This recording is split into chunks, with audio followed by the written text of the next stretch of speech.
الحمدللہ رب العالمین والعاقبۃ للمتقین والصلاۃ والسلام علی رسولہ الکریم الامین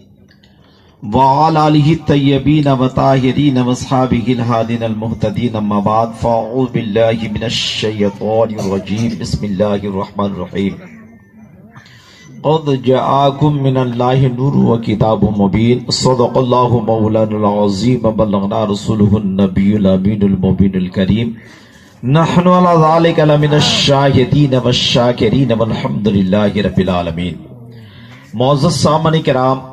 ابھی آپ حضرات کے سامنے جس آیت کریمہ کی تلاوت کرنے کا شرف حاصل کیا،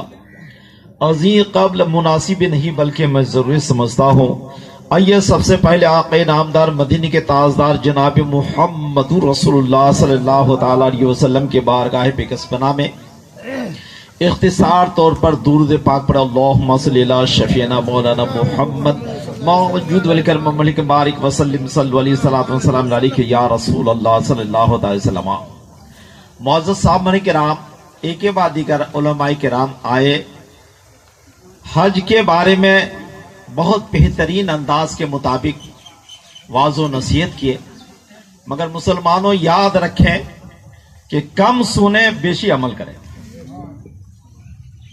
کم سنیں بیشی عمل کریں۔ اللہ معزز صاحب کرام، بات پر بات نکلتی ہے، جس طرح سے حاجی صاحب حج کرنے جاتے ہیں، حاجی صاحب جو ہی حج کرنے کے لیے گئے، جانے کے بعد دیکھا گیا کہ ایک ان حاجیوں کے اندر ایک چھوٹا سا بچہ ہے۔ چھوٹا سا بچہ حج کے دوران میں جو ہی سمجھ لے کہ حاجی صاحب لوگ حج کرتے ہیں، تو جہاں جہاں سمجھ لے کہ دعا پڑھنے کی ضرورت تھی، وہ بچہ جو ہے درود پاک پڑھا کرتا تھا۔ حسن اتفاق کی بات ہے اللہ معزز صاحب کرام، حاجیوں کی جماعت کے اندر لوگ تعجب حیران ہونے لگے کہ بابو یہاں تو فلاں دعا پڑھنے کی ضرورت تھی، تم درود پاک پڑھ رہے ہو۔ بولنے کے بعد سمجھ لے کہ وہ بچہ اتنا سا بولنا تھا۔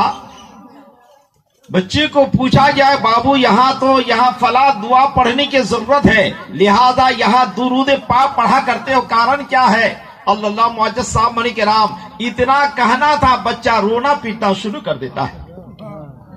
حسن اتفاق کی بات ہے، آخر کار جب ایک